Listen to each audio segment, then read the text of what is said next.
When we think back to the legendary action and adventure films of the 1980s and 1990s, we immediately picture muscular heroes saving the world from evil.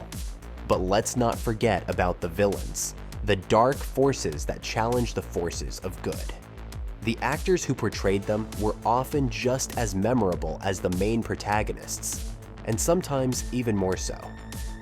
What happened to them beyond the screen? Who remained stuck in a single typecast role? And who managed to break free and showcase their versatility? And why do some actors find playing villains more exciting than playing heroes? That's what we'll explore in this video.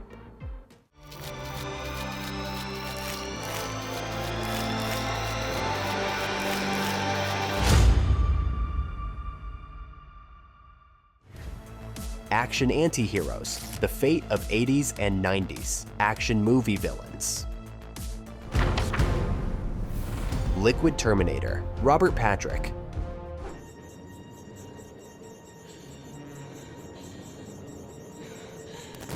Robert Patrick, known worldwide as the T-1000 from Terminator 2 Judgment Day, went from being an ordinary guy from Georgia to one of the most recognizable villains in cinema history.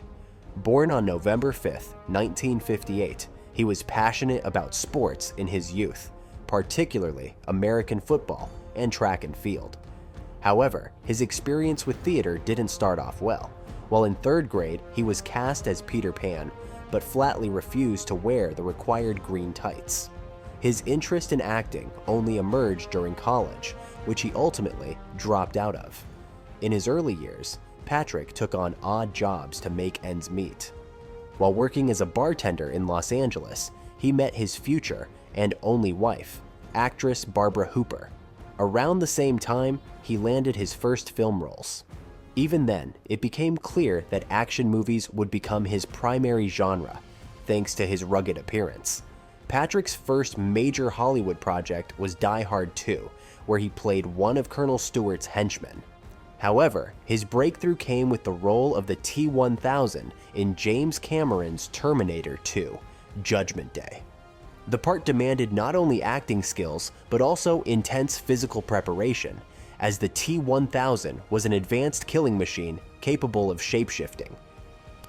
Girls, do you know John Connor? No. Oh. Hey, do you know this guy? No, I don't know.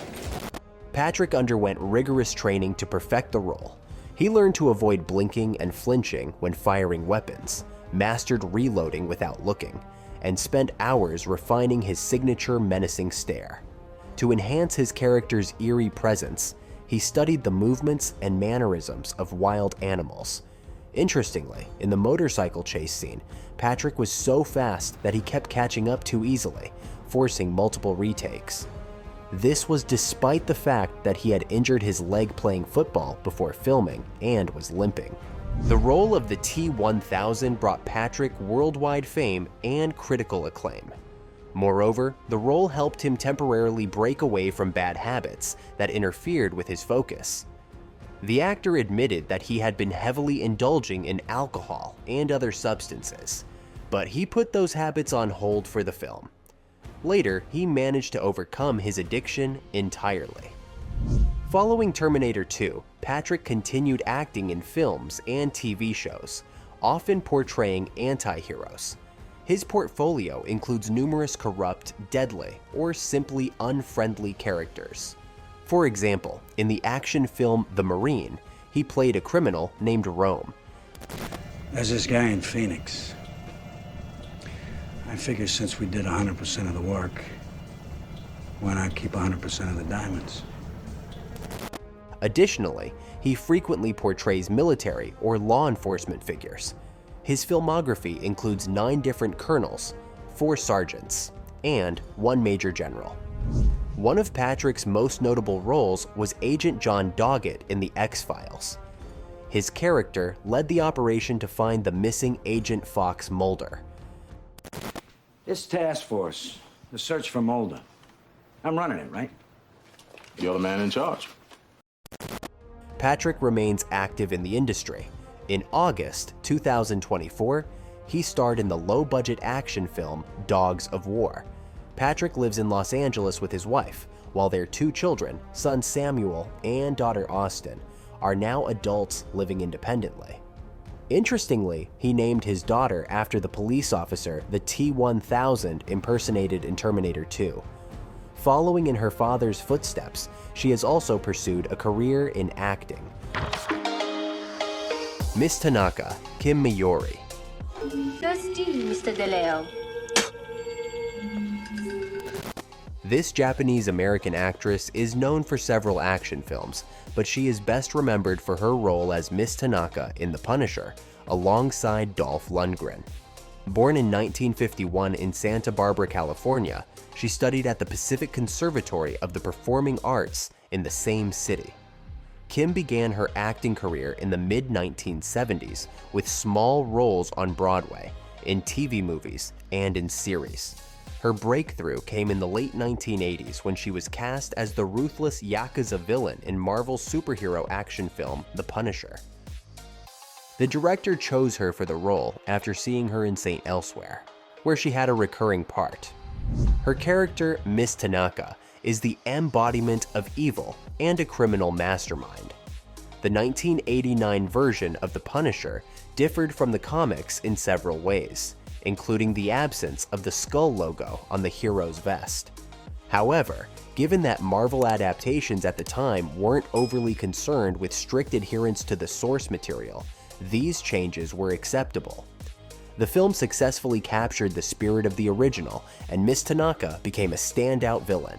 She was far more ruthless than the other gangsters encountered by Lundgren's character, and was willing to do anything to achieve her goals. Handle your own pain very well. Let's see how well you handle the pain of others.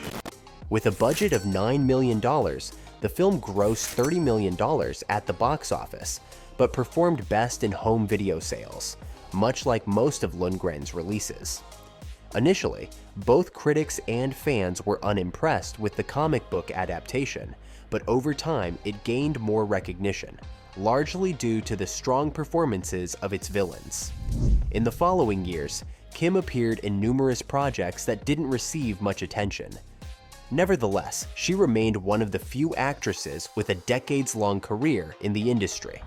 She established herself as a talented supporting actress who clearly enjoyed her work and delivered solid performances in every role. While she found her niche in television, she decided to retire from acting in 2016.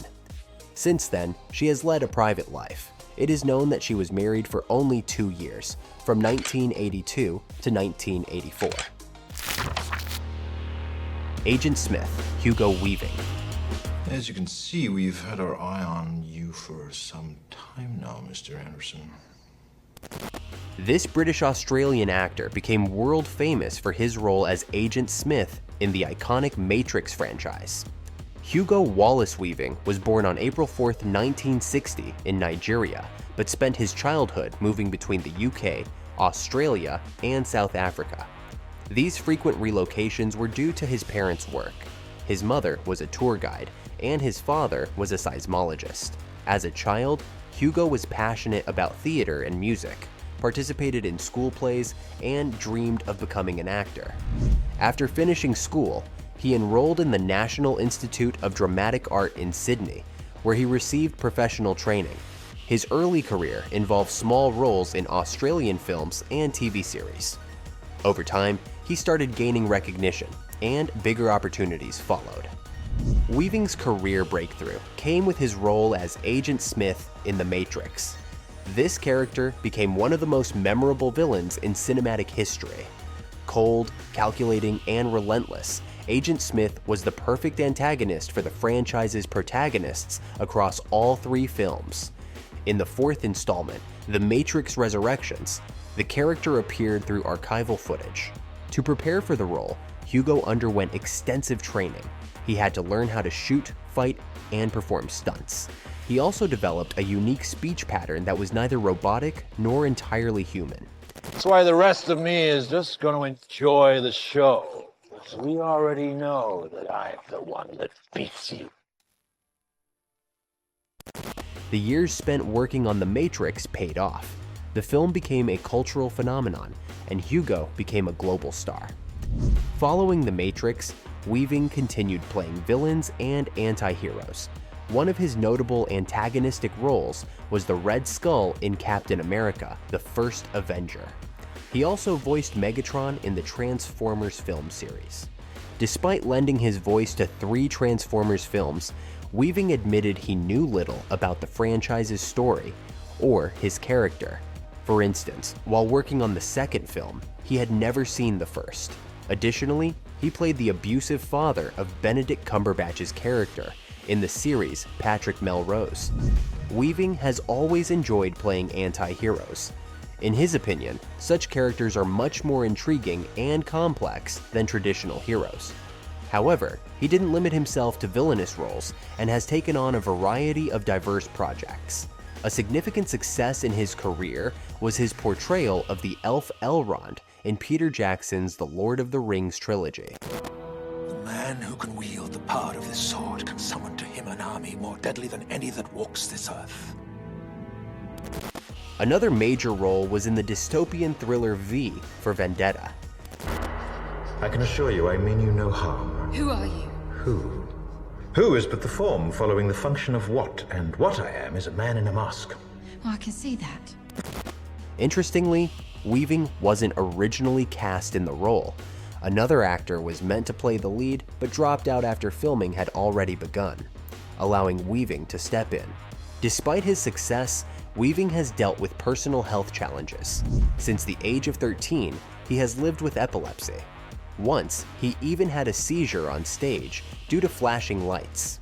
He carefully manages his condition, but avoids driving, fearing a seizure could strike while behind the wheel. Since 1984, Weaving has been in a long-term relationship with actress Katrina Greenwood, though they have never married. Hugo has joked that they might consider a wedding when they're much older. The couple has 2 children, both of whom use their mother's surname, son Harry, who became an actor, and daughter Holly, who pursued a career as an artist. The family resides in Sydney. The bad Asian, Cary-Hiroyuki Tagawa. You must come together as one clan today.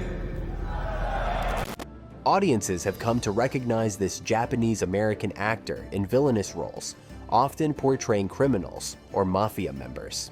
However, Tagawa insists that in real life, he is a sentimental person who can easily be moved to tears. Cary-Hiroyuki Tagawa was born in Tokyo in 1950 into a family with a unique background. His father was a US military officer, and his mother was an actress. She came from an ancient Japanese lineage, but when she chose to pursue acting, her parents disowned her.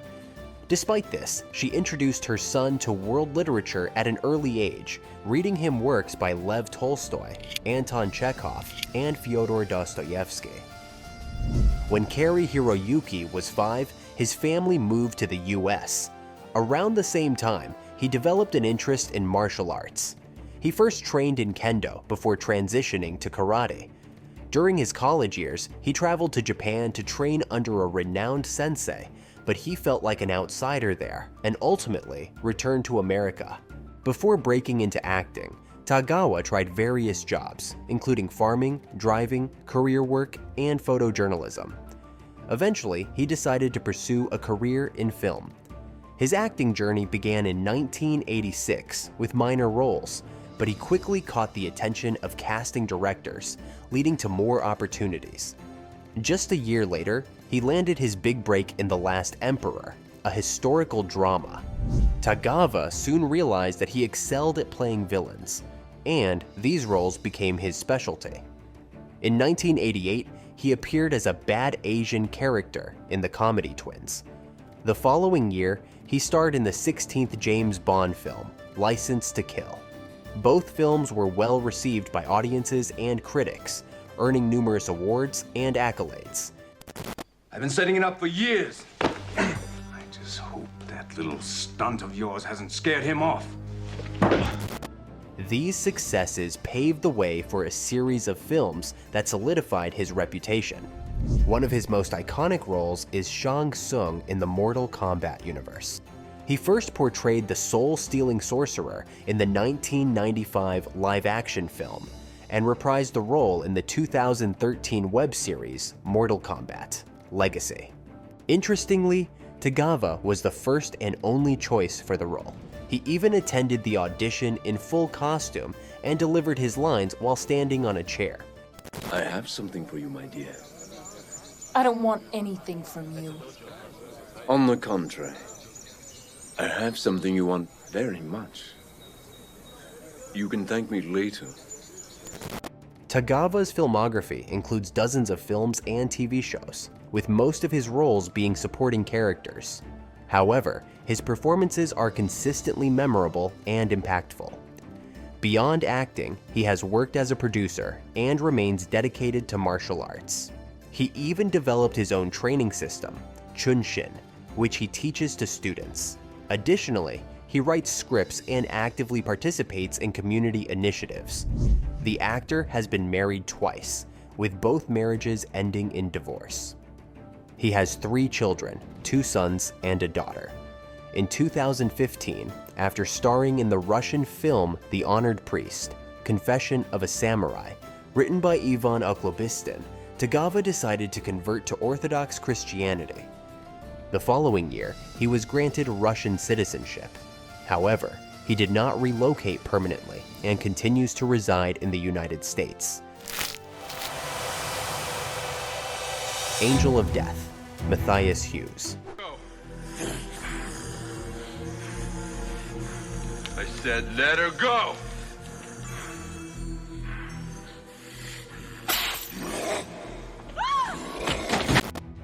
The tall, blonde, blue-eyed, and intimidating German actor Matthias Hues is known for his roles in action films, often playing sinister villains or strikingly unusual characters. He was born in Germany on Valentine's Day, February 14, 1959, and took an early interest in sports. By the age of 19, Matthias had become part of a team that won the German pentathlon championship. Later, he emerged as one of Germany's top prospects in track and field and developed a passion for martial arts. After finishing school, Matthias moved to Paris to pursue his dream of working in hotel management. There, he joined one of the city's most prestigious health clubs, which had adopted Jane Fonda's innovative aerobics program. Recognizing a business opportunity, he returned to Germany and opened 2 health clubs, bringing in fitness instructors from the United States. It was during this time that Matthias became fascinated with America and the American way of life. Thanks to his impressive physique and striking appearance, he received offers to explore the entertainment industry. This inspired him to sell his fitness clubs and relocate to Los Angeles. In the US, he joined the legendary Gold's Gym, a hotspot for bodybuilders and Hollywood professionals. His breakthrough came when he replaced Jean-Claude Van Damme in No Retreat, No Surrender 2, 1987. That role opened doors for Matthias in other action projects, and he quickly built a reputation as a reliable star in the genre. His most successful film remains Dark Angel, 1990, where he played an alien villain. Interestingly, Matthias performed all of his own stunts because no doubles matched his towering height.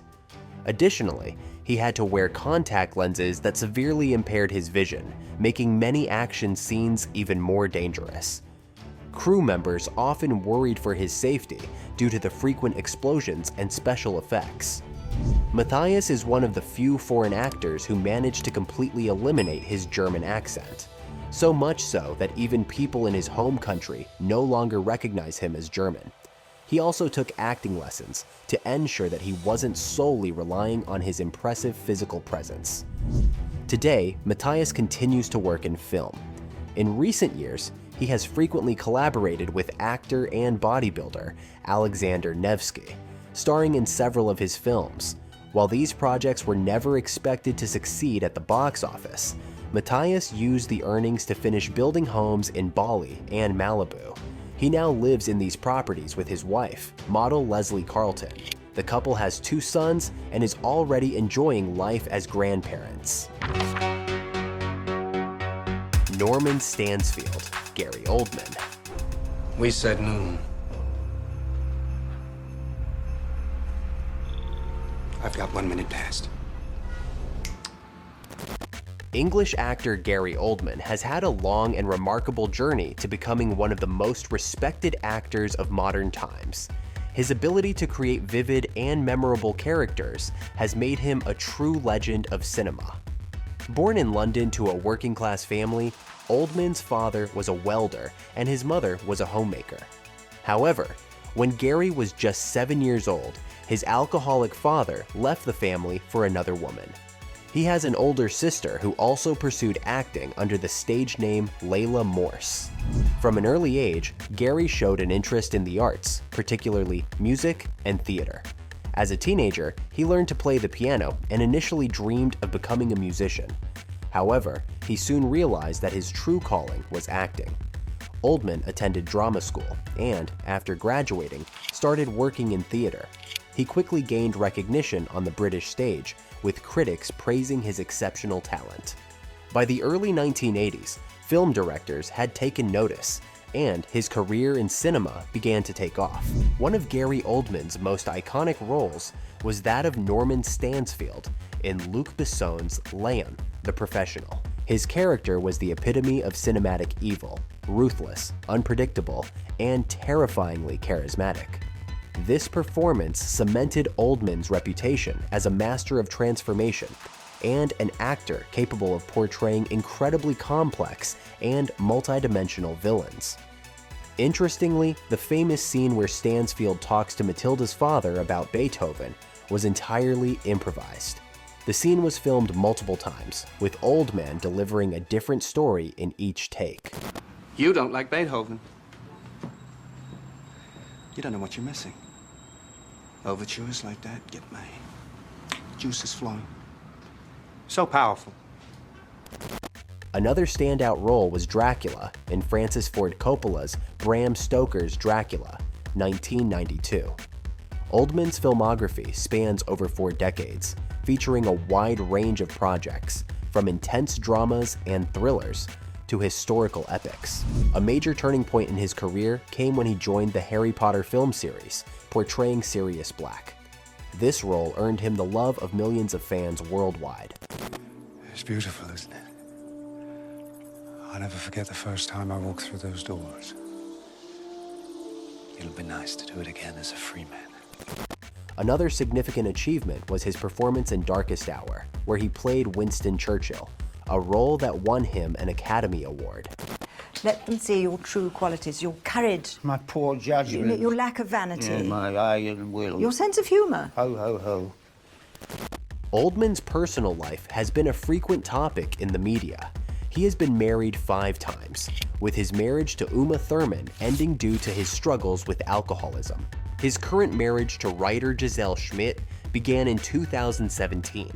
He has 3 biological children from previous relationships and an adopted son. The legendary actor continues to work actively in film and theater. For many years, he lived in Los Angeles, but in 2018, he sold his home and, according to rumors, moved to Palm Springs. Oldman has no plans to retire and keeps delighting audiences with new projects. In 2025, he is set to return to the British theater stage. Joker, Jack Nicholson. I'm a lot happier. Jack Nicholson is a legendary American actor whose career spans several decades and includes numerous iconic roles. One of his most memorable performances was in the 1989 film Batman, where he played the main antagonist, the Joker. However, Nicholson's life and career extend far beyond just this one role. Jack was born on April 22, 1937, in the city of Neptune, New Jersey. His mother was a dancer who gave birth to him while she was still a minor. She left the boy in the care of his grandmother, and for a long time, Jack believed she was his mother, while his biological mother was his older sister. This complicated family situation only became known to Nicholson when he was 37 years old. Nicholson began his career with the 1958 film The Cry-Baby Killer. Despite being a low-budget and relatively unknown film, it opened the doors for the young actor into the world of cinema. Throughout the 1960s, Nicholson continued to take on small roles, but his real breakthrough came with the film Easy Rider, which earned him his first Academy Award nomination. Hey man, everything that we ever dreamed of is in that teardrop gas tank, and you got a stranger over there pouring gasoline all over it, man. All he's got to do is turn and look over into it, man, and he can see that... He won't know what it is, man. He won't know what it is. Don't worry, Billy. Everything's all right. After that, offers started pouring in one after another, and soon Nicholson became one of the most sought-after actors in Hollywood. When Tim Burton took on the Batman project in 1989, and the role of the Joker needed to be cast, Nicholson was the obvious choice. The actor already had a reputation as a master of transformation, and was known for his vivid and charismatic characters. He agreed to take on the role under the condition that he would receive a significant share of the film's profits, making him one of the highest paid actors of the time. During filming, Jack spent long hours in the makeup chair, and his colleagues would record evening basketball games for him to watch the next morning. Interestingly, Nicholson enjoyed his performance in Batman so much that for a while, he would watch the film once a week at home. I now do what other people only dream. I make art until someone dies. See? I am the world's first fully functioning homicidal artist. Although his role as the Joker became one of the most famous in his career, Nicholson also played other chilling characters. For example, in Stanley Kubrick's The Shining, he portrayed the writer Jack Torrance, who gradually descends into madness and begins hunting his own family. Vic, what are you talking about? Have you ever had a single moment's thought about my responsibilities? Have you ever thought for a single solitary moment about my responsibilities to my employers? This character also became one of the most terrifying and unforgettable figures in film history. Over his career, Nicholson has won 3 Academy Awards, twice as Best Actor and once as Best Supporting Actor. At the age of 57, he became one of the youngest actors to receive the American Film Institute's Lifetime Achievement Award. Jack Nicholson's personal life has always attracted public attention. He was married only once but has 6 children from 5 different women. Nicholson never hid his love for freedom and independence, and in recent years, he has led a secluded lifestyle, rarely making public appearances. Now, Jack Nicholson resides in Beverly Hills. He has stepped away from active acting and spends more time on his hobbies, such as collecting art and playing golf. Hunter Sub-Zero, Toru Tanaka. Let's welcome the incredible Iceman who slices his enemies limb from limb into quivering bloody sushi, Professor Sub-Zero! Charles J. Kalani Jr., known by his stage name Professor Toru Tanaka, was an outstanding wrestler and martial artist, but he also became memorable to audiences for playing villains in 1980s and 1990s action films. His imposing figure and intimidating appearance made him the perfect candidate for antagonist roles. In reality, Tanaka was neither a professor nor Japanese. He was born on January 6, 1930, in Honolulu, Hawaii. His father was a native Hawaiian, and his mother was of Chinese descent. From a young age, he showed an interest in sports, particularly wrestling and American football. After serving in the U.S. Army, Tanaka pursued a professional boxing career, and in 1958, he transitioned into wrestling. Thanks to his powerful physique and natural strength, he quickly gained popularity among audiences. His stage persona as the Professor incorporated elements of Japanese culture and traditional samurai attire, adding an exotic and mysterious touch to his character. In the early 1980s, Tanaka decided to try his hand at acting, as wrestling had become physically demanding for him. His first film was the action movie An Eye for an Eye, starring Chuck Norris. Soon, he appeared in many other films, but he was especially impressive in the role of Hunter Sub-Zero in the dystopian sci-fi film The Running Man. His powerful presence made him the perfect adversary for Arnold Schwarzenegger's protagonist. Toru also appeared in Ridley Scott's Black Rain and played the main antagonist in the action film The Perfect Weapon. In 1997, he reunited with Schwarzenegger on screen in Last Action Hero, playing one of the henchmen of the main villain. Additionally, Tanaka frequently appeared in TV series, showcasing his fighting skills. Despite his menacing on-screen image, Toru was known as a kind and generous person. He was married and raised 3 children. On August 22, 2000, Tanaka passed away in Los Angeles due to heart failure at the age of 70. His funeral was held privately among close friends and family, and his ashes were scattered over the ocean in Hawaii. Biff Tannen, Thomas F. Wilson. Oh, McFly, your shoes untied. Don't be so gullible, McFly. Okay. I don't want to see you in here again.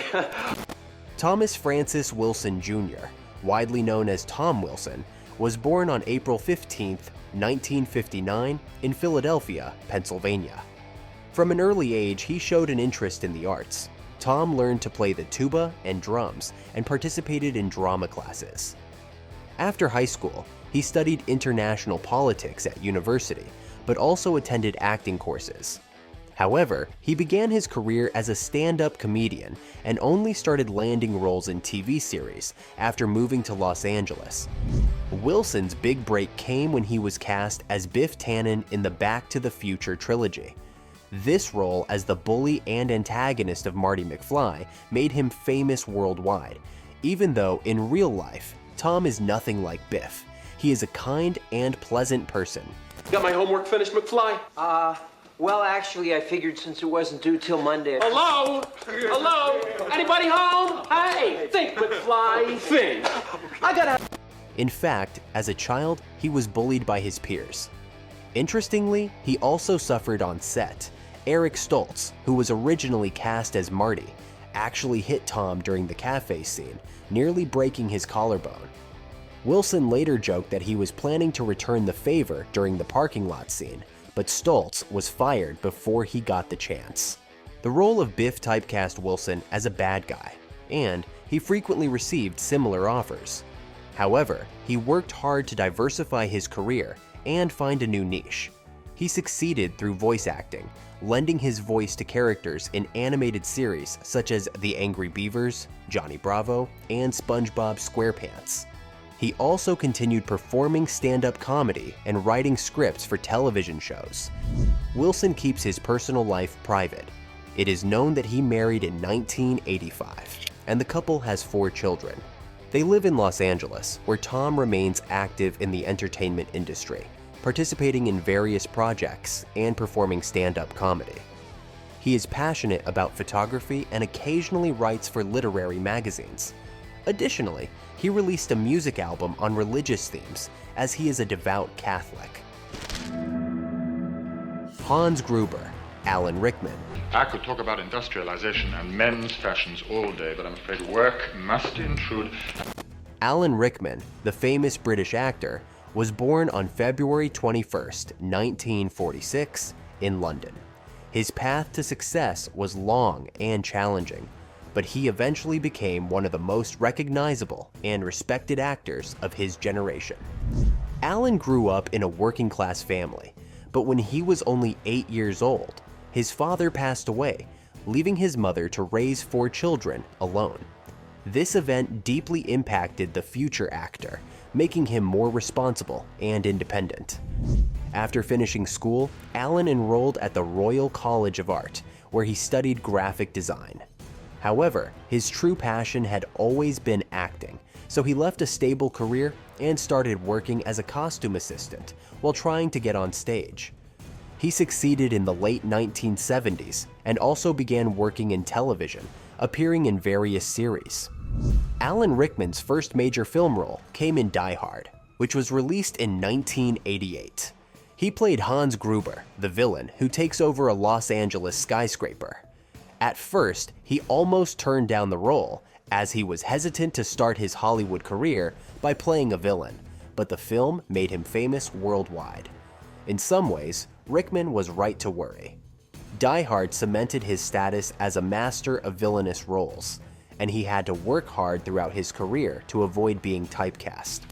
This is very kind of you. I assume you are a mysterious party crasher. You are most troublesome for a security guard. Another villainous role came soon after, with Rickman delivering a memorable performance as the Sheriff of Nottingham in Robin Hood, Prince of Thieves in 1991. Dead by the next full moon, before the barons come back. Now sew. And keep the stitches small. Over the course of his career, Alan Rickman appeared in more than 70 films and television series. His acting range was immense, spanning from comedic roles to deeply dramatic characters. One of his most iconic performances was as Severus Snape in the Harry Potter film series. This role became legendary and brought Alan even greater fame. I can teach you how to bewitch the mind and ensnare the senses. I can tell you how to bottle fame, brew glory, and even put a stopper in death. Rickman was a very private person and preferred not to discuss his personal life with the press. It is known that he was in a long-term relationship with actress Rima Horton, whom he met during his university years. They secretly married in 2012 after nearly 5 decades together. On January 14, 2016, Alan Rickman passed away from pancreatic cancer at the age of 69. His death was a tremendous loss to the world of film and theater. Colleagues and fans continue to remember him as a talented actor and a wonderful person. Which of these villains left the biggest impression on you, and why?